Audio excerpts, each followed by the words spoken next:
Кудай кыргыздын жигитине, уулуна, атасына ыйман бер.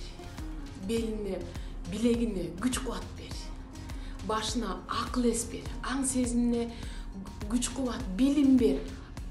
О Кудайым, казынаң менен кыргыздын жигити ушунчалык акылдуу, ушунчалык күчтүү, ушунчалык канында манас кайнап, манас жашаган жигиттер бар. Элим ошондой. Кудайым, биздин эркектер улуу болсунчу, сөзү жылуу болсунчу, аялдарына жылуу сөз тартылап, энелерин сөкпөй, кыздарын урбай, аялдарына кол көтөрбөй, жакшы уулдарынан болсунчу. Кыргыздын жигиттер ушунчалык уулуу, ушунчалык керемет зат, ошону билип жашасынчы, өзүнүн кереметтигин билип. Амин.